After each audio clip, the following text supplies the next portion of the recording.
자, 기초이론과정 15번째 시간 진행하도록 하겠습니다. 자, 지난 시간에 저희들이 설명 내용 토대로 해서 예제부터 풀어보도록 하겠습니다. 자, 프린트물 15페이지를 보세요. 15페이지 시간 상단에 예제 들어있죠? 이 부분 살펴보도록 하겠습니다. 자, 지난 시간에 역시 출제했던 문제예요. 투자 타당성 설명으로 옳은 것은 자, 옳은 문장 찾기입니다. 보기 1번 봅시다. 자, 내부 순위는 묻고 있지요. 그래서 보기 1번은 내부 순위에 대한 용어 정해야 되겠다. 이렇게 보시면 되겠어요. 저희들이 지난 시간에 내부 순위를 용어 정의를 했죠. 자, 내부 순위는 뭘 이야기합니까? 바로 현금, 유입의 현재 가치와 현금 유출의 현재 가치를 같도록 만들어주는 그와 같은 할인율을 가리켜서 우리가 내부 수익률이다 이렇게 표현했습니다. 내부 수익률이다. 자, 영어 척을 쳐서 IRR 표현한다 그랬죠. 그럼 자, 여기 보세요. 현금 유입의 현재 가치와 현금 유출의 현재 가치가 같다라면 빼준 값은 얼마가 됩니까? 0이 되겠죠. 빼준 값이 바로 뭡니까? 순현가다. 그래서 순현가를 0으로 만들어주는 할인율을 가리켜서 우리가 내부 수익률이다. 이렇게 표현했죠. 다음, 현금 유입의 현재 가치와 현금 유출의 현재 가치가 같다면 나눠준 값은 얼마입니까? 1이 되겠지요. 나누는 것이 뭡니까? 수익성 지수다. 그래서 수익성 지수를 1로 만들어주는 할인율을 가리켜서 우리가 내부 수익률이다. 이렇게 표현했습니다. 자, 이 내용 생각하시면서 보기 1번 봅시다. 보기 1번 내부 수익률은 순현가를 0보다 작게는 할인율이다. 잘못되어 있죠? 순현가를 0보다 작게는 할인율이 아니라 뭡니까? 순현가를 0으로 만들어주는 할인율이 바로 뭡니까? 내부 수익률이다. 이렇게 생각하시면 되겠습니다. 그래서 투자의 순현가를 0으로 만들어준 할인율이 내부 수익률이다. 이렇게 생각하시면 되겠죠. 그래서 1번 잘못된 표현이 되겠습니다. 다음 2번입니다. 자, 2번은 수익성 지수 용어 설명이 되는데, 자, 우리 수익성 지수 PI다. 자, 이는 어떻게 설명드렸습니까? 바로 항상 우리 순서를 이렇게 맞췄죠. 현금 유입의 현가, 그리고 현금 유출의 현가다. 순서는 이렇게 맞추고, 자, 이를 어떤지 나눠준 값이 뭡니까? 수익성 지수다. 이렇게 설명드렸습니다. 자, 그럼 보기 2번 보세요. 수익성 지수는 순현금 투자출 합계의 현재 가치를, 자, 여기까지만 밑줄을 봅시다. 순현금 투자출 합계의 현재 가치다. 이게 결론 뭘 내세요? 보세요. 투자 지출이라 했어요. 나로 또 나가는 거죠? 그럼 유출이라는 이야기예요. 그럼 유출, 여기에 현재 가치다. 바로 이분을 이야기하네요. 현금 유출의 현재 가치다. 이런 의미가 되어 있고, 그 다음 쯤 봅시다. 사업기간 중에 현금 수입 합계의 현재 가치다. 자, 사업기간 중에 현금 수입이니까 나에게 들어온 부분이죠. 이건 뭡니까? 현금 유입 합계의 현재 가치다. 바로 현금 유입의 현재 가치다. 이분이 되겠네요. 이분이 되겠죠. 그럼 자, 2번 이 지문에 간다면 결국 현금 유출의 현재 가치를 현금 유입의 현재 가치로 나눈 상대 지수다. 이런 표현이 되겠죠. 어때? 말이 바뀌었음을 알 수 있겠죠. 자, 보세요. 수익성 지수는 자, 현금 유출의 현재 가치를 현금 유입의 현재치로 나눈 값입니까? 아니란 이야기예요. 말이 바뀌었다. 알 수 있겠죠? 그래서 현금 유입의 현재 가치를 자, 현금 유출의 현재 가치로 어때? 나누는 값이다. 이렇게 생각하셔야 되겠죠. 그래서 지문에 나와 있는 자, 순현금 투자출 합계의 현재 가치 이 부분과 사업기간 중에 현금 수입 합계 현재 가치 이 부분이 어때? 서로 말이 바뀌었다는 걸 알 수 있겠죠. 그래서 2번도 잘못된 내용이다. 이렇게 보시면 되겠습니다. 다음 3번은 순현가에 대한 용어 설명이 되겠어요. 순현가는 순현가다. 자, 우리 어떻게 구한다 그랬습니까? 현금 유입의 현재 가치, 현금 유출의 현재 가치 순서를 맞춰놓고 이걸 빼준 값이 뭐가 됩니까? 순현가가 된다. 알 수 있겠죠? 그래서 3번 보세요. 순현가는 현금 유입의 현재 가치에서처럼 현금 유입의 현재 가치에서 현금 유출의 현재 가치 이를 어때? 뺀 값이다. 어때? 맞는 표현이다. 알 수 있겠죠? 그래서 옳은 거 찾겠으니까 답은 몇 번입니까? 3번 이렇게 보시면 되겠습니다. 다음 4번 봅시다. 회수 기간은 투자에서 발생한 비용을 회수하는 데 걸리는 기간을 말하는 거지요. 회수기간법에서는 투자 중에서 회수기간이 가장 장기인 투자를 선택한다. 아니죠.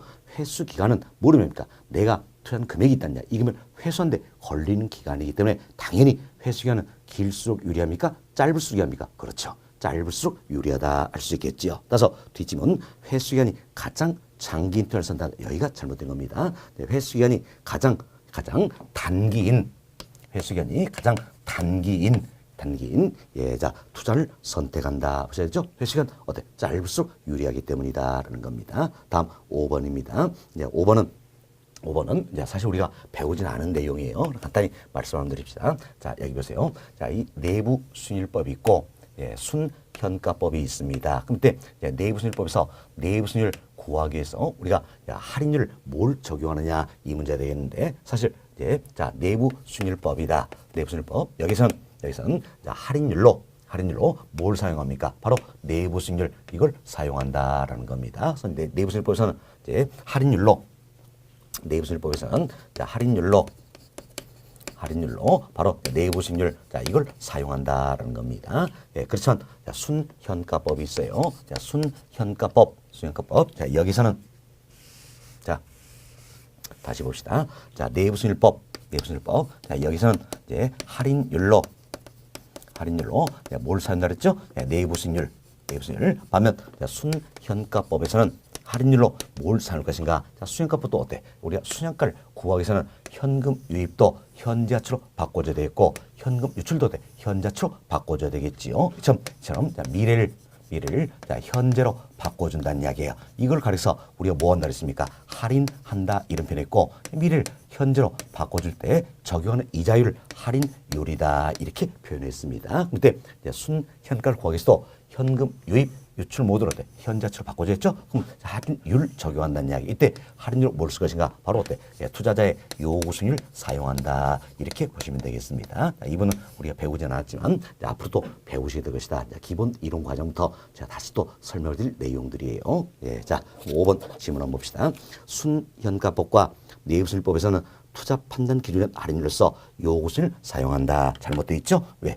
이 지문에 응답하면 둘 모두 다 할인율로 어때? 요구순을 사용한다. 이런 뜻이잖아요. 잘못된 표현이다. 알 수 있겠죠. 그래서 구분하시면 되겠습니다. 자, 순현가법에서는 할인율로 뭘 사용합니까? 요구수익률.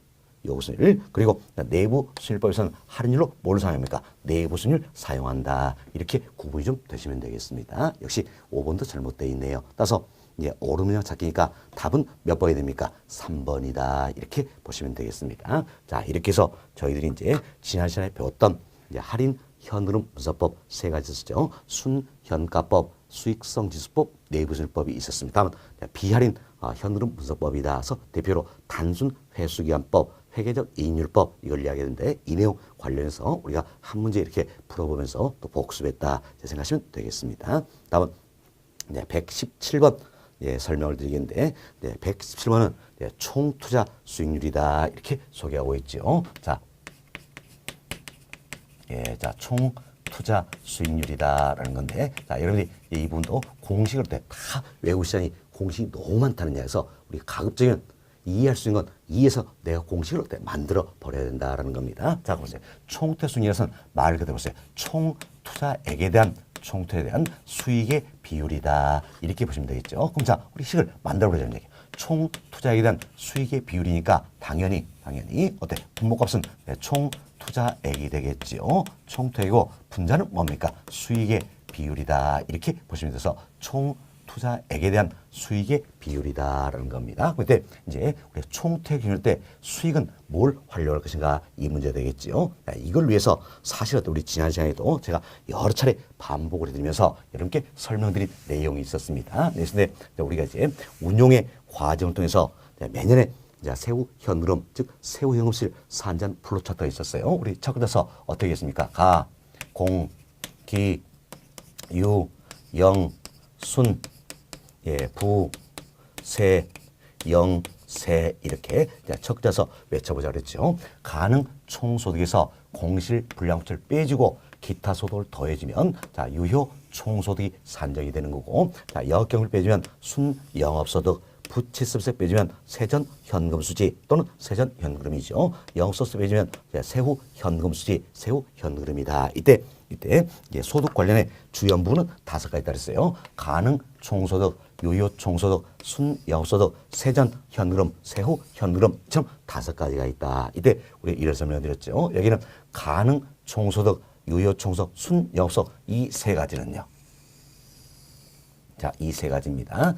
이 3가지는 자, 이제 이자 지불액을 공제하기 전이라 그랬어요. 자, 부채세세 이 안에는 뭐가 들어있습니까? 1년 동안 총 상환한 원금과 총 지불한 이자를 포함한 게 바로 부채세에서 원리금 상환액이다. 이야기 드렸죠. 자, 이 3가지는 이자 지불액을 공제하기 전이라는 이야기. 따라서 어디에서 총 투자액에서 발생한 부분이다. 그래서 3가지는 뭐과 비교한다? 총 투자액과 비교한다라는 겁니다. 다음 여기는 자, 세전 현금, 세후 현금 이 2가지가 있네요. 이 2가지는 이제 이자 지불액을 공제한 다음이라고 그랬지요. 그래서 남의 돈 약간 다 빠져나갔으니까 내 것만 남았죠? 내 것만. 그래서 당연히 이 2가지는 지분 투자액에서 발생한 부분이다. 이렇게 우리가 이해하자 했습니다. 그래서 가능 총소득, 자, 유효 총소득, 순영업소득은 총 투자액과 비교가 되는 것이고, 세전 현금, 세후 현금 이 2가지는 지분 투자액과 비교가 된다. 이렇게 생각하시면 되겠습니다. 우리가 이때 이제 총투자액 기준에서 수익률을 산정하고자 한다는 이야기야. 총투자액 기준에서 수익률을 산정을 하고자 한다는 겁니다. 그럼 이때 수익은 뭘 적용할 것인가? 바로 여기는 순영업소득 이걸 적용한다라는 겁니다. 순영업소득을 적용한다. 다음 벌써 이제 지분 투자액을 기준에서 수익률을 산정하고자 한다는 이야기야. 이때는 수익을 뭘 적용할 것인가? 바로 세전 현금 수지, 세전 현금 이걸 적용한다는 겁니다. 뭐 때문입니까? 바로 이제 자, 가능 총소득, 유효 총소득, 순영업소득 여기까지는 총 투자에서 발생함에 따라서 총투액과 비교한다는 이야기예요. 그러면 세전, 세후 현금입니다. 이들은 지분투에서 발생하니까 지분투액과 비교한다 이 생각하시고, 총투액을 기준해서 수익률을 산정하고자 한다. 이때 수익은 뭘로 볼 것인가? 바로 순영업소득이다. 다음 지분투액을 기준해서 수익률을 산정하고자 한다. 이때 수익은 뭘로 볼 것인가? 바로 세전 현금 수익, 세전 현금이다. 이렇게 생각하시면 되겠습니다. 됐습니다. 자, 그럼 이제 다시 돌아와서 우리 이제 총투자 수익률이라는 이야기예요. 그럼 총투자 수익률은 말 그대로 총투자액에 대한 수익의 비율이다. 그래서 총투자액에 대한 수익의 비율이다 할 수 있겠죠. 그럼 이때 자, 수익은 뭘로 볼 것인가? 이 문제 되겠죠. 자, 우리 설명드렸어요. 총투자액을 기준해서 수익률 산정하고자 한다. 이때 수익은 뭘로 봅니까? 순영업소득이다. 이렇게 생각하시면 되겠어요. 순영업소득이다. 그래서 총투자액에 대한 순영업소득의 비율이 바로 뭡니까? 총투자 수익률이다. 할 수 있겠죠. 결국 순영업소득을 총태우로 나누는 값이다. 이렇게 보시면 되겠습니다. 됐습니다. 그럼 이때 이제 자 보세요. 총투자액이다. 이 표현인데 총투자액이라는 것은 결국 총자본을 의미한다. 할 수 있겠죠. 따라서 총투자 수익률은 다른 말로 총자본 뭐 수익률이다. 또 자, 총자본이면 내 돈 남의 돈 다 들었죠? 종합이다. 그 이야기예요. 종합이 돼서 종합 뭐 수익률이다. 이렇게도 표현될 수 있다는 걸 참고하시면 되겠습니다. 자, 이게 이제 총투자 수익률 관련된 부분이고, 다음은 지분 투자 수익률이라는 게 있습니다. 자, 지분 투자 수익률이다. 자, 이것도 말 그대로 살펴봅시다. 자, 지분 투자 수익률이라는 것은 결국 지분 투자액에 대한 수익의 비율이다. 이렇게 해서 우리가 식을 만들어버리자는 이야기예요. 그래서 지분 투자 수익률은 지분 투자액에 대한 수익의 비율이다. 그래서 분모는 뭐가 됩니까? 지분 투자액이 돼 있고 결국 자기 자본이지요. 다음 분자는 뭡니까? 수익이 되겠다는 겁니다. 그렇죠? 지분 투자액을 기준으로 했을 때 수익률 산정을 하고자 한다. 이때 수익은 뭘로 볼 것인가 설명했죠? 지분 투자액을 기준해서 수익률을 산정하고자 한다. 수익은 뭘로 봅니까? 세전 현금 수지다. 이렇게 보시면 되겠습니다. 자, 그래서 수익은 세전 현금 수지 또는 세전 현금 흐름이다. 이렇게 생각하시면 되겠네요. 따라서 지분 투자 수익률이라는 것은 지분 투자액에 대한 세전 현금 수지다. 또한 세전 현금 수익을 지분투자로 어때? 나누는 값이다. 이렇게 보시면 되겠습니다. 자, 이처럼 지분투자 수익률은 지분투자 수익률은 어떤지 지분 투자액 이걸 기준으로 하고 있지요. 지분 투자액이 바로 뭡니까? 자기자본이다라는 거면서 지분투자 수익률은 흔히 자기자본 수익률이다. 자기자본은 이제 지거니까 지분 같은 말이 했죠. 지분 수익률이다. 자, 이렇게도 표현된다라고 참고하시면 되겠습니다. 자, 이렇게 해서 우리가 이제 총 투자 수익률, 지분 투자 수익률 용어 설명을 다 드렸어요. 어려운 건 아니다라는 겁니다. 말 그대로. 자, 그래서 공식 우리가 만들어 버렸어요. 총 투자 수익률은 총 투자액에 대한 수익의 비율이다. 지분 투자 수익률은 지분 투자액에 대한 수익의 비율이다라는 겁니다. 이처럼 자, 총 투자액이라면 수익은 뭘로 보겠다? 순영업소득. 자, 지분 투자액을 기준했을 때, 수익 산정할 때 수익은 뭘로 보겠다? 세전 현금 수익 또는 세전 현금이다. 이렇게 잘 이해하시면 되겠습니다. 자, 그럼 여러분 뿌리틈을 한번 보세요. 자, 117번입니다. 117번. 자, 총 투자 수익률이다. 자, 이는 어떻게 표현합니까? 총 투자에 대한 수익의 비율이다. 수익은 뭘로 본다? 순영업소득에서 총 투자에 대한 순영업소득이다 생각하시면 되겠습니다. 지금 봅시다. 총 투자 수익률은 순영업소득을 총 투자액으로 나누어 산정한다. 그래서 총 자본 수익률, 종합 수익률이라고 한다. 보시면 되겠지요. 다음 118번입니다. 118번. 지분 투자 수익률입니다. 자, 지분 투자 수익이다. 이는 어때? 지분 투자액에 대한 수익의 비율이 되겠지요. 이때 수익은 뭘로 봅니까? 세전 현금 수지다. 그래서 지분 투자액에 대한 세전 현금 수지 또는 세전 현금이다 생각하시면 되겠지요. 자, 지금 봅시다. 지분 투자 수익률은 세전 현금 수지를 지분 투자로 나누어 산정한다라는 겁니다. 그래서 자기 자본 수익률, 지분 수익률이라도 한다. 이렇게 이해하시면 되겠습니다. 자, 다음은 이제 119번 관련해서 이야기를 좀 드리는데 119번은 여러분들이 대부 비율 그리고 부채 비율 이걸 이해하셔야 되는 겁니다. 그런데 사실 저희들이 대부 비율이다. 이는 금융편에서 더 세부적으로 또 이야기를 좀 드릴 겁니다. 근데 먼저 우리가 이를 살펴봅시다. 자,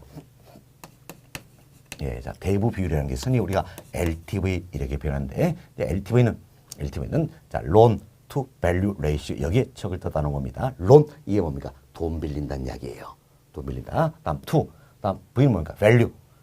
가치. 그래서 부동산의 가치 기준으로 돈 빌리는 비율이다. 참 돈 빌린 비율이다. 이런 의미에서 LTV를 우리가 대부 비율이다라는 겁니다. 또는 대출 비율이다. 표현할 수 있겠죠? 다음은 돈 빌린 비율이니까 저당 비율이다. 융자 비율이다. 담보 인정 비율이다. 참 아주 다양하게 표현되고 있다라는 겁니다. 자, 이처럼 여러분이 LTV는 돈 빌린 비율이다. 뭘 기준으로? 부동산의 가치 기준으로 돈 빌린 비율이다 생각하시고 대부 비율, 대출 비율, 융자 비율, 저당 비율, 담보 인정 비율 등등 다양하게 표현되고 있다는 겁니다. 자, 우리가 자, LTV는 어떻게 산정할 것인가? 자, 보세요. LTV는 부동산의 가치를 기준해서 돈 빌린 비율이다라는 겁니다. 따라서 식은 이렇게 만들어 볼 수 있겠죠. 자, 부동산 가치에 대한 자, 융자금 또는 대출금의 비율이다. 이렇게 해서 우리가 LTV 나타내 볼 수가 있다라는 겁니다. 자, 그럼 우리가 봅시다. 이제 자, 이런 예를 한번 들어보죠. 이제 자, LTV가 자, 50%라는 이야기예요. LTV가 50%라는 얘기는 부동 가치를 100으로 본다면 자, 융자금은 얼마가 되겠습니까? 50이다. 할 수 있겠죠. 그렇죠? 그럼 잡으세요. 100 중에 50이 융자금, 대출금이라는 이야기예요. 그럼 100 중에 50이 남의 돈이다. 할 수 있겠죠. 그럼 남의 돈에 대한 비율이 있다는 이야기예요. 자, 타인 자본 비율이 있다. 타인 자본 비율은 몇 프로가 될까요? 당연히 100 중에 50이 남의 돈이죠. 그럼 타인 자본 비율은 50%가 되겠네요. 50%. 그럼 타인 자본 비율이 50%는 이야기는 자기 자본 비율은 몇 프로가 될까요? 당연히 50%다라는 걸 알 수 있겠지요. 자, 다음 LTV가 80%입니다. 그럼 부동산 가치를 100으로 본다면 융자금이 얼마나 이야기? 80이다라는 걸 알 수 있겠지요. 80이다라는 겁니다. 따라서 100 중에 80이 남의 돈이에요. 그럼 타인자본 비율은 몇 프로입니까? 80%다. 그럼 타인자본 비율이 80%면 자기자본 비율은 얼마나 됩니까? 20%가 된다는 걸 알 수 있겠죠. 그럼 우리가 이 내용을 통해서 자, 보세요. LTV가 50%면 50%면 타인자 비율이 몇 프로입니까? 50%.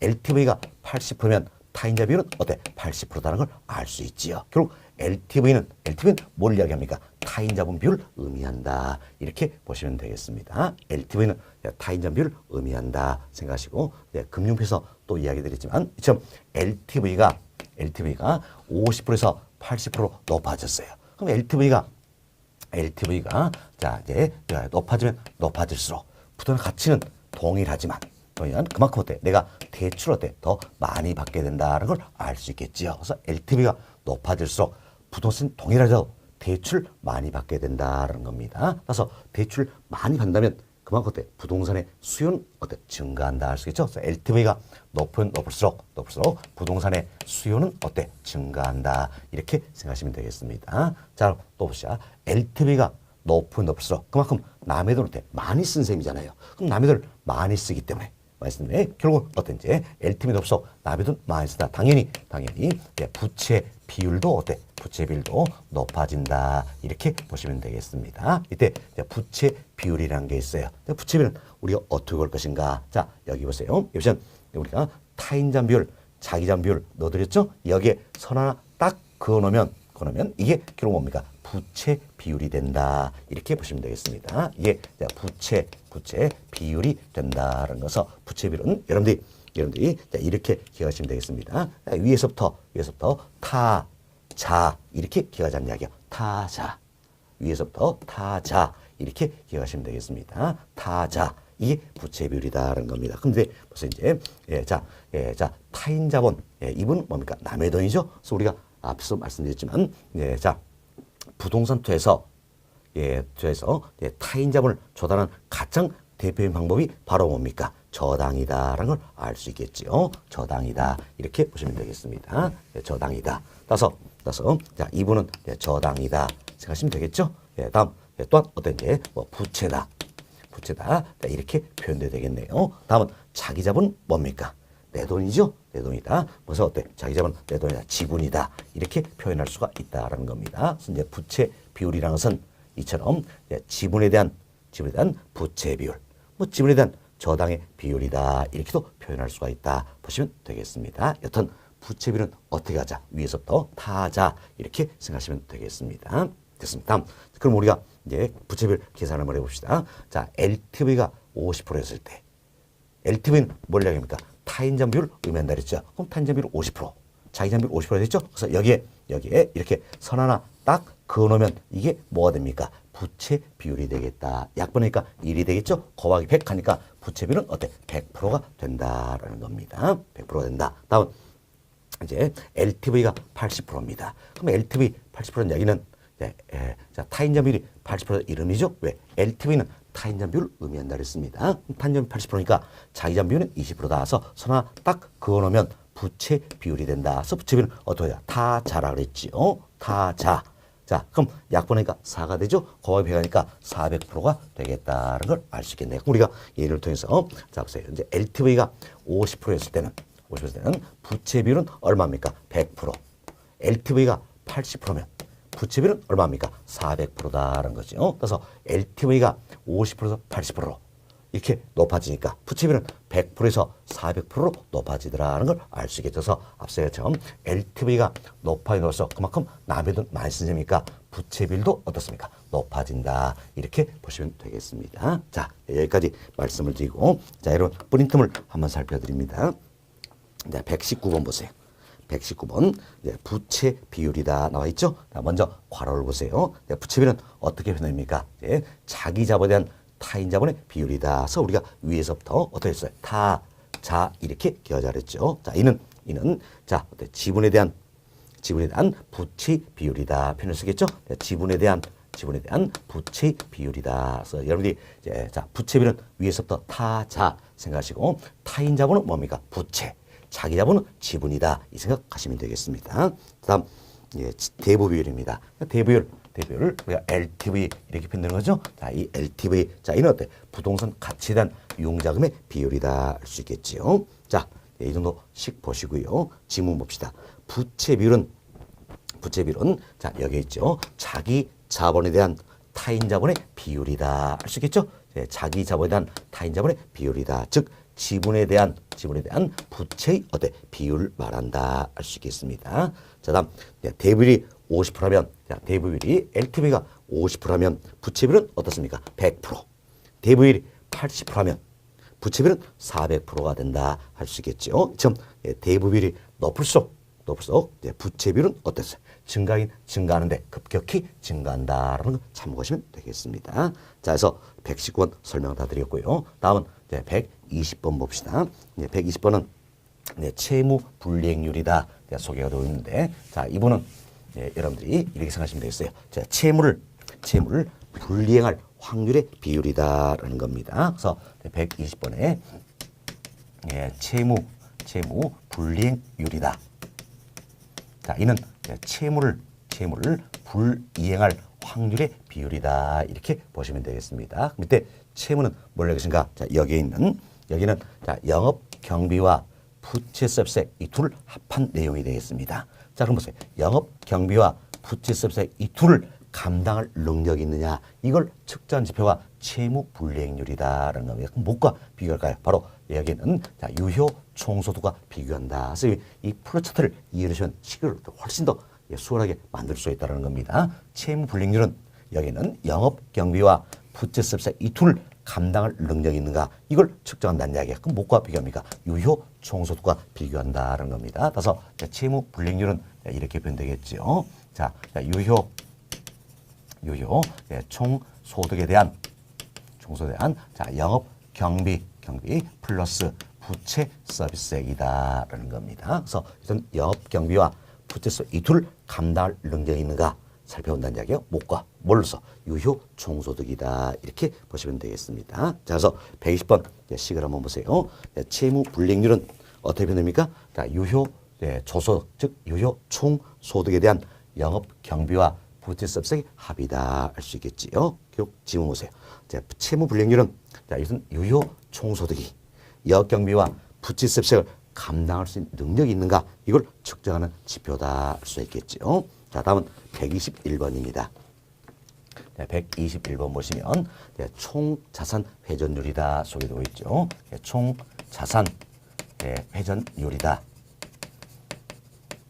총자산 회전율이라는 것은 결국 이제 총자산에 대한 총자산 즉 총투자액이 되겠죠. 총자산에 대한 조소득의 비율이다 이렇게 보시면 되겠습니다. 총자산에 대한 조소득의 비율이다 이렇게 보시면 되겠어요. 이때 조소득은 경우에 따라서 어때? 가능 총소득을 활용할 수도 있고 유효 총소득을 활용할 수도 있다는 이야기예요. 그래서 여러분이 계산 문제다 뭐 이 같은 게 나오면 단수조항에 자, 총소득은 가능 총소득 기준하라, 유효 총소득 기준하라, 이게 나온다는 이야기야. 만약에 단수조항에 가능 총소득 기준하다 나오면 어떻습니까? 이 총소득을 뭘로 보면 되겠어요? 가능 총소득 보시면 되겠죠. 만약에 단수조항에 유효 총소득 기준하라 이런 지문이 들어있으면 총소득을 뭘로 봅니까? 유효 총소득을 적용하면 된다 이렇게 생각하시면 되겠습니다. 자, 그래서 121번 한번 프린트물을 봅시다. 자, 총자산 회전율은 어떻게 변합니까? 이제 총자산에 대한 조소득이다 할 수 있죠. 결국 조소득을 총자산으로 나눈 값이다 이렇게 보시면 되겠습니다. 자, 지문 봅시다. 총자산 회전율은 투자된 총자산에 대한 조소득의 비율이다 이렇게 보시면 되겠어요. 자, 이렇게 해서 저희들이 이제 여러 가지 비율을 말씀드렸는데, 자, 제가 여러분께 수용급 이론 이야기 드리면서 이런 표현을 해드렸습니다. 자, 분자에 관계했을 때 읽는 방법은 두 가지가 있다라는 거죠. 하나는 어떻겠습니까? 이제 우리 총자산 회전율이다 이걸 기준으로 한번 해봅시다. 어떻겠습니까? 자, 총소득을 총자산으로 나누는 값이다 이렇게 읽을 수 있겠지요. 그리고 또 하나의 방법이 있어요. 또 하나의 방법은 자, 무엇에 대한 무엇이다 이렇게 읽는 방법이 있다는 이야기야. 시험 무엇에 대한 이 표현하면 분자의 관계다 생각하시고, 자, 무엇에 대한 무엇에다 이렇게 표현하면 항상 뭘 먼저 읽습니까? 분모 그리고 어때? 분자값을 읽는다라는 겁니다. 자, 그럼 총자산율 한번 읽어봅시다. 총자산에 대한 조소득이다 할 수 있겠죠. 이렇게 읽는 방법이다 생각하시고 보시면 되겠어요. 사실 뭐 우리가 잠시 예제를 풀었는데 바로 지난 시험도 이것도 있는 방법 여기로 답으로 만들었더라 그 이야기예요. 그래서 무엇무엇에 대한 무엇무엇이다 이 표현은 항상 이는 분모 분자관이다. 그럼 지금 무엇무엇에 대한 이 표현하면 뭘 먼저 읽는다? 분모. 이걸 먼저 읽고 분자를 읽는다. 이렇게 보시면 되겠습니다. 자, 그럼 이제 예제 한번 살펴봅시다. 자, 부동산 투자 분석 기법 중 비율 분석의 설명으로 틀린 것은 역시 뭐 지난해 출제했던 문제가 되겠네요. 자, 1번 봅시다. 채무 불이익률은 자, 유효 총소득이 역경비와 부채 습세를 감당할 수 있는 능력이 인지를 측정하는 비율이다. 자, 보세요. 채무 불이익률을 설명드렸죠? 자, 이처럼 채무 불이익률은 어때? 자, 유효 총소득이 역경비와 부채 습세를 감당할 수 있느냐 이걸 측정한 지표다 할 수 있겠지요. 그래서 맞는 표현이 되겠습니다. 다음 채무 불이익률을 손익분기율 이렇게도 표현한다는 건 참고하시면 되겠습니다. 다음 2번 보세요.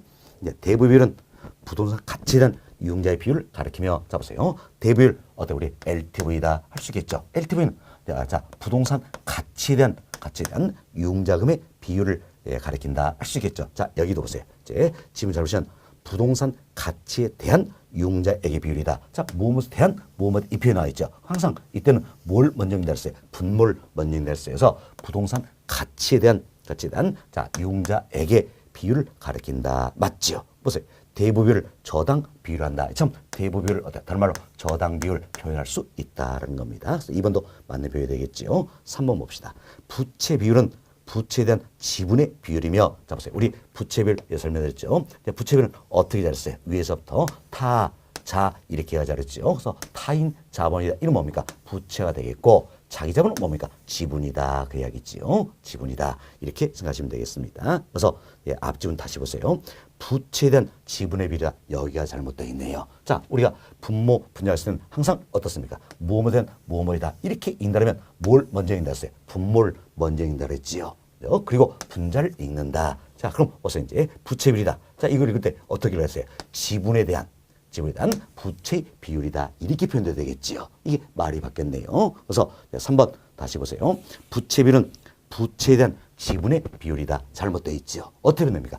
지분에 대한 부채 비율이다. 이렇게 보셔야 되겠어요. 말이 바뀌었죠? 지분에 대한 부채 비율이다라는 겁니다. 그 다음 점 봅시다.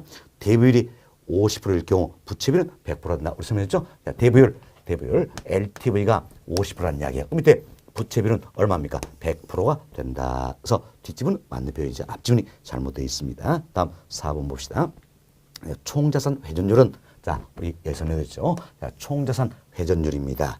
투자된 총자산에 대한 총소득의 비율이며 자 총자산에 대한 총소득의 비율이다. 맞지요?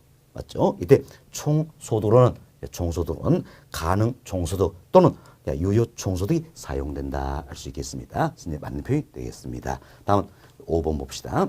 5번은 이런 내용이에요. 사실 우리가 이제 여기서 채무 불이익률이다라는 건데, 자 이걸 산정한다는 이야기야. 그럼 채무를 산정하는데 사실 어때? 이 프로차트에서 유효 총소득 이 계산이 잘못돼 버린다는 이야기예요. 그럼 잘못돼 버리면 채무 불이익이다. 이 비율 자체가 왜곡될 수 있어요, 없어요? 있다. 그런 내용이지요. 그래서 5번 보세요.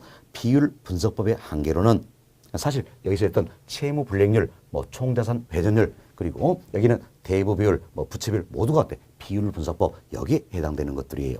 여하튼 비율 분석법의 한계로는 요소들에 대한 추계 산정에 오류가 발생하는 경우에 비율 자체가 어때? 왜곡될 수 있다는 점을 들을 수 있다. 어때? 맞는 표현이다 할 수 있겠지요. 됐습니다. 따라서 이제 틀림이랑 그러니까 답은 몇 번이 되겠습니까? 3번. 이렇게 보시면 되겠습니다. 비교적 지난 시험에 출제했지만 어려운 문제는 아니었어요. 자, 답은 3번입니다. 자, 이렇게 해서 우리 이제 힘은 들었지만 그래도 그 어려운 느끼는 투자론 관련해서 용어 설명 다 드렸습니다. 꼭 여러분이 반복학습을 통해서 내 것으로 많이 좀 만들어 보시면 되겠어요. 처음부터 다 외우려고 하면 외워지는 게 아닙니다. 아니기 때문에 처음에 때 들으시면서 이해하시려고 노력하시면 되겠어요. 그리고 지문 자꾸 읽어보시면서 이해하시려고 노력하면 된다는 겁니다. 그래서 이제 자꾸 읽어보는 반복습이 더욱더 중요하다 이렇게 생각됩니다.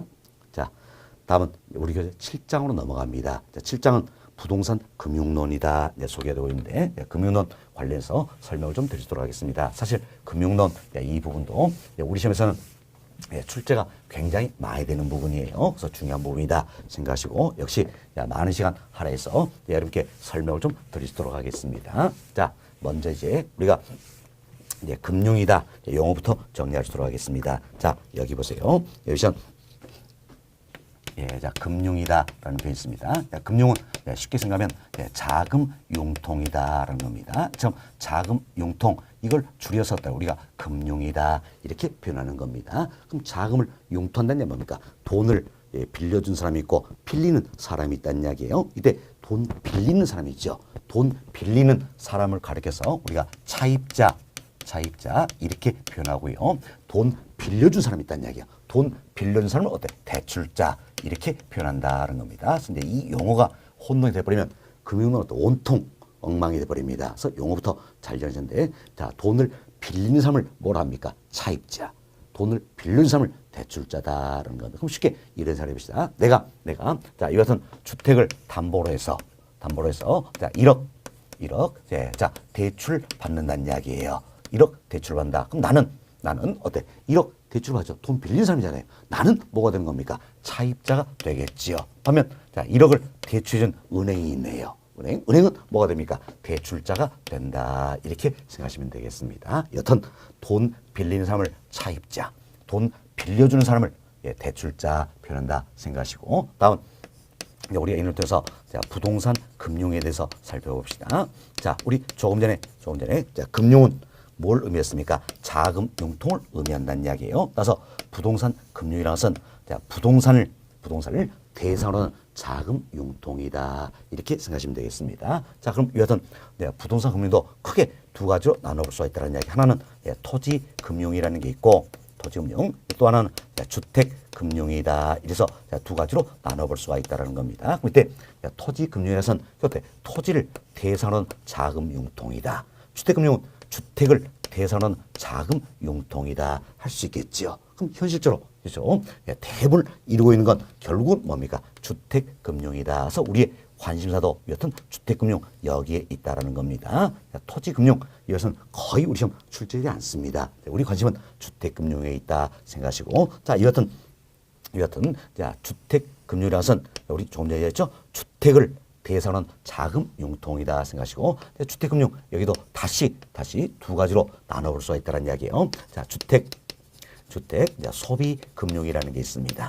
주택 소비 금융 그리고 주택 개발 금융이다. 이렇게 해서 주택 금융도 두 가지로 나눠볼 수가 있다는 겁니다. 그럼 자 하나씩 용어 정리합시다. 여기 보세요. 주택 소비 금융이다라는 건데 자 이건 말 그대로 보세요. 주택을 소비하기 위해서 자금을 융통하는 것이다 할 수 있겠죠. 그런데 주택을 소비했는데 누가 소비하는 겁니까? 그렇죠. 자, 실수요자가 대상이 된다 이렇게 보시면 돼서 주택 소비금융은 실수요자가 대상이 된다. 그래서 개인이라든지 가게 특히 무주택 서민이다 이렇게 보시면 되겠습니다. 그래서 실수요자가 대상이 된다 생각하시고 그럼 이 사람들이 주택을 소비한다는 이야기야. 그럼 주택을 소비한다는 이야기는 뭡니까? 바로 주택을 구입하고자 한다 할 수 있겠죠. 또 기존에 있는 주택을 개보수하고자 한다는 겁니다. 자, 이처럼 주택을 구입하거나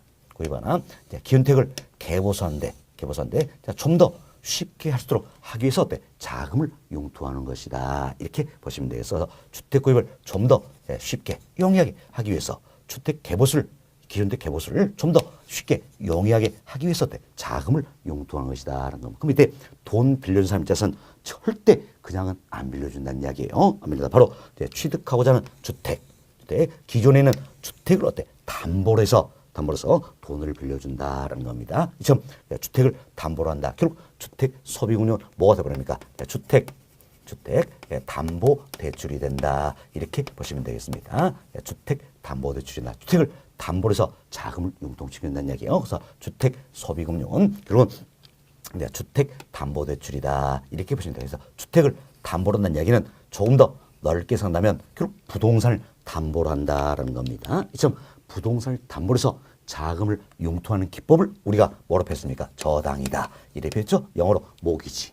모기지. 그래서 저당, 영어로 모기지다. 많이 들어보셨죠? 그래서 모기지, 우리말로 하면 저당인데, 이는 부동산을 담보로 해서 자금을 융통하는 기법이다라는 겁니다. 그래서 주택 소비 금융을 다른 말로 우리가 저당 대부다 또는 저당 대출이다 이렇게도 표현한다라고 보시면 되겠습니다. 여튼 주택 소비 금융에서는 결론 뭡니까? 주택 담보 대출이다 이렇게 생각하시고, 다른 말로 저당 대부, 저당 대출 이렇게도 표현된다라는 겁니다. 그때 여기서 이제 주택 담보대출의 큰 특징이 있다는 이야기예요. 그럼 주택담보대출의 큰 특징인데 바로 뭡니까? 대출 기간은 자, 일반 대출에서 길더라는 이야기예요. 자, 보세요. 주택을 담보로 대출했습니다. 어때? 10년, 20년, 30년 이처럼 어때? 기간이 길다는 이야기죠. 그래서 대출 기간이 길다. 선이 우리가 때 장기 이렇게 표현하는 겁니다. 장기. 다음은 주택담보대출은요. 자, 일반 대출에 비해서 이자율이 어때? 낮다는 이야기예요. 자, 대출 기간은 길다 그랬죠? 장기. 이자율은 낮다는 이야기. 이걸 뭡니까? 저리 이렇게 표현한다는 겁니다. 저리. 그래서 주택담보대출의 큰 특징이 뭡니까? 장기저리다라는 겁니다. 장기저리다 생각하시고, 다음 내가 주택을 담보로 해서 대출 받습니다. 그 대출받은 그때 대출받은 금액이 있죠. 대출금. 자, 대출금은 내가 이제 일시불로 받는다는 이야기예요. 일시불로 받는다. 자, 이 주택을 담보로 해서 나 1억 대출 받습니다. 그럼 이때 대출 받은 금액 1억 이 자체는 어때? 나에게 일시 들어오는 거죠. 그래서 대출금은 자, 일시불로 받고 이 대출금은 어때? 상환한다는 이야기예요. 상환되는 때는 일반적으로 어때? 분할해서 상환하는 형태가 일반적이다. 이렇게 보시면, 물론 만기 어떻습니까? 대출금 전액을 상환하는 경우도 있겠죠. 대체로 상환은 어떤 분할해서 이루어진 것이 일반적이다. 이렇게 보시면 돼서 대출금은 일시불로 받고 상환은 어때? 분할로 상환하는 게 일반적이다. 이렇게 생각하시면 되겠습니다. 그래서 저희들이 이제 주택 소비금융 말씀을 좀 드렸고요. 다음 주택 개발금융입니다. 이분은 중요성이 좀 낮은 부분이에요. 주택 개발금융은 주택을 개발하기 위해서 자금을 융통한 것이다 할 수 있겠죠. 그럼 개발은 누가 합니까? 바로 공급자가 한다는 겁니다. 공급자다. 그리고 개발업자, 건설업자, 하여튼 공급자를 대상으로 해서 자금을 융통해 준 것이다. 무엇 때문에? 주택 건설을 촉진하기 위함이다. 이렇게 참고하시면 되겠습니다. 결국 우리가 이 내용을 통해서 주택금융은 어때? 주택 소비금융, 주택 개발금융으로 구분할 수 있다. 그래서 수요자뿐만 아니라 공급자도 어때? 대상이 되고 있다. 이렇게 참고하시고 주택 소비금융에 대해서 용어 정리가 잘 되시면 되겠습니다. 자, 이 내용이 자, 여러분 프린트물 122번, 123번 여기에 들어있는 내용이에요. 자, 지문 한번 살펴봅시다. 122번입니다. 자, 금융이란 자금 융통을 의미한다 그랬지요. 이때 자금을 빌리는 사람을 뭐라 합니까? 차입자. 자금을 빌려준 사람을 대출자 이렇게 표현한다는 겁니다. 부동산 금융은 부동산을 대상으로 하는 자금 융통이다 할 수 있겠지요. 자, 즉 부동산을 운용 대상으로 하여 자본을 조달하는 일련의 과정이다 표현을 쓰겠습니다. 자, 부동산 금융은 토지 금융과 주택 금융으로 대별되나, 대별 이게 뭡니까? 크게 구분할 수 있다 이런 뜻이에요. 크게 구분할 수 있다. 그래서 우리가 앞서 했지만 부동산 금융은 토지 금융, 주택 금융으로 우리가 구분을 해봤지요. 자, 그 다음 점 봅시다. 주택 금융이 부동산 금융의 대부분을 차지하고 있다. 그래서 우리의 관심사는 어디에 있다? 주택 금융이다 생각하시면 되겠습니다. 다음 123번 봅시다. 123번 자, 주택 금융입니다. 자, 주택 금융이란 주택을 대상으로 자금 융통을 말한다는 거죠. 이처럼 주택 소비 금융과 주택 개발 금융으로 구분이 된다는 겁니다. 이중 주택 소비 금융이란 여기는 주택 소비 금융 이걸 설명 내용이 되겠네요. 주택 소비 금융이란 주택을 구입하거나 개량하고자 하는 이처럼 주택을 구입하고자 한다. 이 주택을 개보수 개량하고자 한다는 이야기예요. 이것은 실수요를 대상한다. 실수요를 대상한다는 겁니다. 그래서 주택을 담보로 해서 결국 주택 담보 대출했죠. 주택을 담보로 해서 자금을 이용자해 준 것이다. 저당 대부, 저당 대출이라도 한다는 겁니다. 대출 조건은 큰 특징에 대해서 장기절이다라는 겁니다. 대출금은 자 일시불로 받고 받고 이제 분할하여 상환 형태가 일반적이다. 이렇게 이해하시면 되겠습니다. 자, 이래서 저희들이 용어 정좀 해드렸고 다음은 이제 124번 내용이 되겠습니다. 124번은 이제 자 이자율 결정 이론이다. 이 관련된 내용인데 사실 과거에는 경제학자들이 자 이자율을 결정한다. 이것은 관련된 이론들을 제시하면서 물가가 어때? 안정적이다. 이것은 가정하에서 이자율 결정을 발표했다는 이야기야. 그러나 미국의 경제학자인 어빙 피시라는 사람이 있었어요. 이 사람은 물가, 즉 인플레도 이자율 금리에 영향을 미친다. 이 사실을 발견하고 하나의 식을 발표했다는 겁니다. 발표했다. 자, 이 식이 바로 이제 이 내용입니다. 여기 보세요. 자, 명목 이자율은 자, 실질 이자율의 자, 기대 인플레이션율이다 또는 예상 인플레이션율이다. 를 더한 값이다라는 이야기예요. 이때 우리가 이자율 이렇게 표현했죠. 표현인데 뭐 금리 이렇게 표현해도 같은 의미다 생각하시고 앞으로는 우리가 이제 명목 이자율은 명목 금리, 실질 이자율은 실질 금리 이렇게 표현할 수 있도록 하겠습니다. 자, 보세요. 이제 자, 이 시간 되면 자, 명목 이자율은 실질 이자율 여기에다가 자, 기대 인플레이션율을 더해준 값이란 이야기예요. 값이다. 그럼 이때 우리가 이런 가정을 해봅시다. 실질 이자율이 일정하다는 이야기. 그래서 2% 일정하다는 이야기예요. 일정하다. 이것은 가정하에서 이제 자 예상되는 인플레가 3%였습니다. 3%. 이걸 더해주면 어때? 명목 이자율은 몇 프로가 됩니까? 5%가 되겠죠. 자 명목 금리는 실질 금리에 인플레를 더해준 값이잖아요. 그럼 둘 더해주니까 5%가 된다는 이야기예요. 이때 우리가 실질 금리는 일자다 가정했으면 그럼 2% 일자다는 이야기. 이때 인플레율이 5%입니다. 5%면 명목 금리는 몇 프로가 됩니까? 더해준 값이니까 어때? 7%가 된다. 알 수 있겠죠. 7%가 된다. 그럼 자, 잘 보세요. 인플레율이 2% 상승했네요. 그럼 인플레율이 2% 상승하니까 명목 금리도 정확히 어떻습니까? 2% 상승하더라라는 걸 알 수 있다는 이야기예요. 뭐 때문입니까? 바로 우리가 실질 금리가 일자다 가정했기 때문이라는 이야기. 지금 실질 금리가 일자다 가정하에서 자, 이 인플레의 변화만큼 명목 금리가 변하게 된다. 알 수 있겠죠. 결국 인플레 이 자체는 명목 금리에 영향을 미치고 있다라는 이야기예요. 자, 이걸 발견학자가 뭡니까? 미국의 어빙 피셔라는 경제학자다라는 겁니다. 그래서 이 인플레가 명목 금리에 영향을 미친다. 이 같은 현상을 가리켜서 발견학자를 따서 우리가 피셔 효과다 이렇게 이야기하고 자, 어빙 피셔라는 경제학자가 발견했다는 이야기야. 피셔 효과다 이렇게 표현하고 이 식을 어때? 피셔 방정식이다 이렇게 표현한다라는 겁니다. 피셔 방정식이다 이렇게 보시면 되겠습니다. 자, 이 내용 통해서 124번 한번 봅시다. 124번은 자 명목 이자율이다. 자 지금 이 부분 다루고 있는 거지요. 자, 명목 이자율이다. 자 이는 어떻게 됩니까?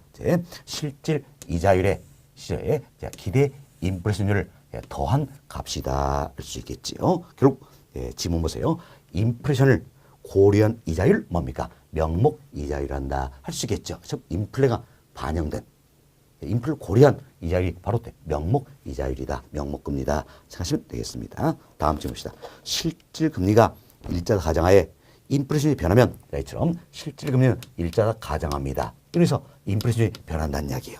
변하면 명목 이자율도 같은 폭으로 변한 현상이다. 우리가 이 사례를 보시면 아시겠지만 실질 금리가 일자다 가정하에서 자 인플레율이 변한 만큼 명목 금리가 어때? 변하게 된다는 겁니다. 이처럼 인플레율이 변한 만큼 명목 금리가 변한 건 결국 뭡니까? 실질 금리가 일자다 가정했기 때문이지요. 여튼 좋습니다. 이제 실질 이자율이 일자다 가정하에 인플레이션율이 변하면 명목 이자율도 같은 폭으로 변하는 현상이다. 즉 인플레이션율이 명목 이자율에 영향을 미친다는 이야기예요. 인플레가 명목 이자율, 명목 금리에 영향을 미친다. 이걸 최초 발견자인 미국의 경제학자 어빙 피셔의 이름을 따서 어때? 피셔 효과란다. 결국 피셔 효과는 뭘 이야기합니까? 인플레 2분이 명목 금리에 영향을 미치는 현상을 말한다. 이렇게 생각하시면 되겠습니다. 됐습니다.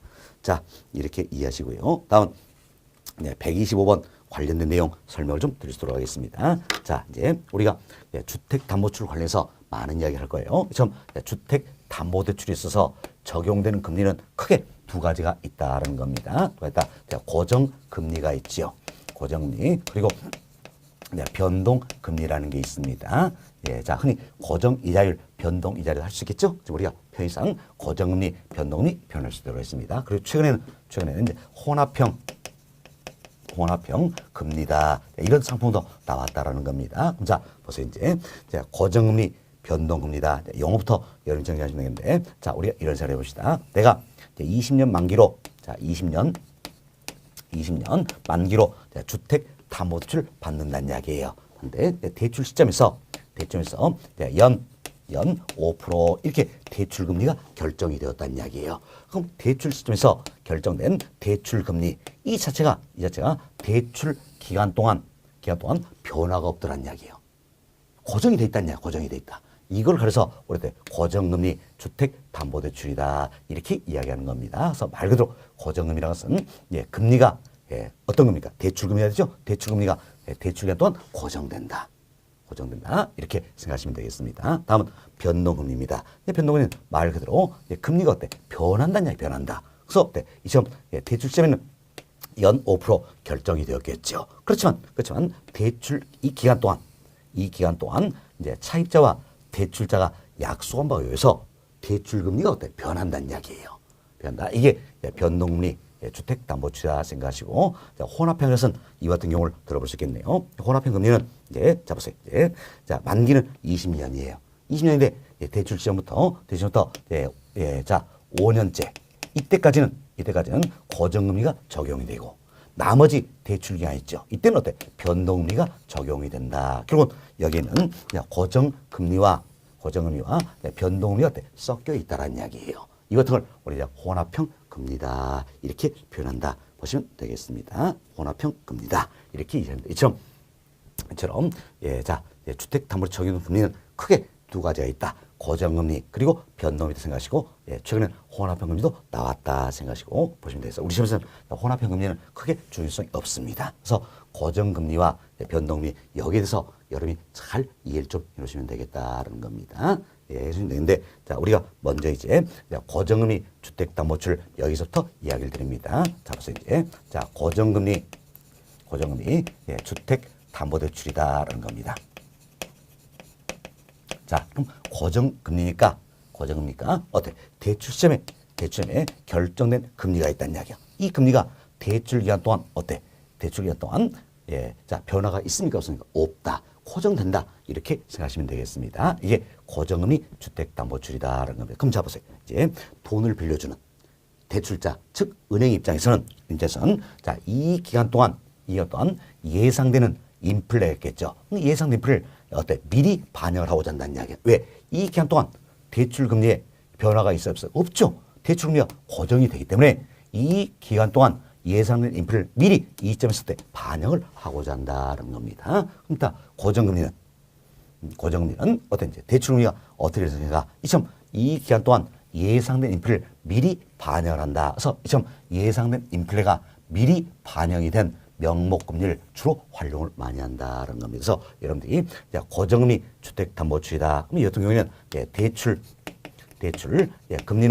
대출금리는 주로 뭘 활용한다? 예상된 인플레를 반영을 한 자, 명목금리가 주로 활용이 된다. 이렇게 보시면 되겠어요. 왜 그렇습니까? 바로 이 기간 동안 대출 기간 동안 어때? 대출금리는 고정이 돼 있잖아요. 고정이 됐으니까 이 기간 동안 예상된 인플레를 대출하던 미리 반영을 한다는 얘기예요. 그래서 그래서 인플레가 반영된 명목금리 이럴 때 대출금리로 활용을 하게 된다. 이렇게 생각하시면 되겠습니다. 자, 그럼 우리가 이제 이렇게 변했죠. 자, 보세요. 명목금리는 자, 실질금리. 자, 사실 우리가 명목이자율 실제로 표현인데 이자율 금리 같은 말이죠. 편의상 명목금리 실질금리라고 했습니다. 그래서 명목금리는 실질금리 여기에다가 기대 또는 예상 인플레이션율을 어때? 가산한 값이다. 이렇게 표현했습니다. 이때 명목금리를 어때? 대출금리로 활용한다. 이렇게 생각하시면 되겠습니다. 자, 그럼 우리가 이제 이런 예를 한번 들어봅시다. 실질금리가 2%예요. 2%인데, 자, 이 기간 동안 예상된 인플레겠죠. 그럼 예상된 인플레 어때? 3%다는 이야기, 3%. 그럼 예상된 인플레가 3%다. 자, 이걸 더해주니까 얼마가 됩니까? 5%가 되겠다라는 겁니다. 5%가 됐다. 그래서 자, 대출시험에 연 5% 이렇게 해서 대출금리가 결정이 되었다는 이야기예요. 이때 결정된 5% 이 자체는 이 기간 동안 변화가 있어요, 없어요? 없더란 이야기예요. 없더라. 이렇게 보시면 되겠습니다. 자, 그럼 이때 잘 보세요. 여기는 3%입니다. 3%는 어때? 예상된 인플레다. 이렇게 보시면 되겠어요. 예상된 인플레다. 자, 이 기간 또한 예상된 인플레다. 할 수 있겠죠. 그렇지만, 자, 이처럼 인플레 이 자체가 항상 예상 인플레와 실제 인플레 같냐 이게 문제네요. 다를 수 있겠죠. 자, 보세요. 이처럼 자, 대출 시점에서는 자, 연 5%에서 대출금리가 결정이 되었어요. 결정이 됐는데 대출 이후에 자, 이처럼 대출 이후란 이야기야. 그럼 대출 이후에 예상보다 인플레가 더 심하더란 이야기예요. 심하더라. 그럼 자, 보세요. 이제 예상보다 인플레가 심하니까 이제 자, 실제 금리는 2% 일자 가정에서 인플레이 4% 됐다는 이야기예요. 4% 됐다. 그럼 자, 이때 보세요. 이때 인플레 3%는 뭡니까? 예상된 인플레였어요. 이때 4%는 뭔가? 실제 인플레라는 이야기예요. 그럼 지금 예상보다 실제 인플레이 더 높다는 이야기예요. 높다라는 겁니다. 그럼 예상보다 실제 인플레가 더 심하다 이 뜻이 되죠. 그럼 이때 명목금리는 얼마가 됩니까? 6%가 되겠죠. 그래서 예상보다 인플레가 더 심하다면 시장금리는 어때? 이처럼 5% 6% 상승하는 거예요. 그럴지도 적용된 금리는 몇 프로입니까? 5%가 되겠죠. 왜? 고정금리니까. 그럼 잡았어요. 이제 현재 인플레는 얼마입니까? 4%죠. 4%인데 적용된 금리는 고정금리니까 대출금리 때 5%가 적용이 된다는 이야기예요. 그럼 5% 적용된 이야기는 실질금리가 몇 프로가 돼버린 셈입니까? 1%가 돼버린 셈이다. 할 수 있겠죠. 1% 돼버린 셈이다. 자, 보세요. 이제 자, 여기는 명목금리 이 자체는 어때? 고정이 된다는 이야기예요. 고정이 되는데 자, 예상보다 인플레가 더 심하더라. 이 값이 커질수록 이 값은 어떻습니까? 자, 실질금리 이 값은 어때? 작아진다. 할 수 있겠죠. 그래야 둘 합방값은 항상 어때? 고정이 돼 있다. 똑같은 값이니까. 그렇죠. 자, 보세요. 이제 이처럼 자, 명목금리 대출금리 어때? 5%로 지금 고정이 돼 있다는 이야기예요. 5%로 고정이 되는데 예상보다 인플레가 심하더란 이야기예요. 인플레가 심하더라. 이 값이 커지니까 당연히 실질금리는 어떻습니까? 2%에서 1% 때 하락한 효과가 나타난다. 그래서 이 값이 고정이 되기 때문에 이 값이 커질수록 이 값은 어때? 작아진다. 이렇게 생각하시면 되겠습니다. 됐습니다. 자, 그럼 결국은 이 같은 모습이 되겠네요. 자, 이처럼 이제 예상보다 실제 인플레가 더 심하다는 이야기예요. 심하다. 그럼 시장금리는 상승하겠죠. 그럼에도 불구하고 대출금리는 고정이 되어 있기 때문에 어때? 실질 금리가 이처럼 어때? 하락한 효과가 나타난다. 2%에서 1% 어때? 하락한 효과가 나타난다라는 겁니다. 그럼 좀 실질 금리가 하락하면 차입자 입장에서는 자, 돈 빌리는 차입자 입장에서 어때? 실제로 내는 금리가 하락했죠. 따라서 차입자 입장에서는 유리하다. 이익이 된다라는 이야기예요. 반면 돈 빌려준 대출자 입장에서는 실제로 받는 금리가 하락하죠. 그럼 대출자 입장에서는 실제로 받는 금리가 하락하니까 어때? 불리하다. 자, 손해가 된다 할 수 있겠죠. 자, 이처럼 자, 예상보다 실제 인플레가 더 심하다면 어때? 차입자는 고정리 주택담보철에서 차입자는 유리하다. 이익이 되겠지요. 반면 대출자는 불리하다. 손해를 보게 된다는 겁니다. 그럼 대출자는 무엇 때문에 불리하고 손해를 보게 되겠습니까? 무엇 때문입니까? 바로 인플레에 대한 예측을 잘못했기 때문이라는 이야기야. 만약에 대출 초기에 인플레 예측을 올바르게 했으면 3%대 적용하지 않았겠죠?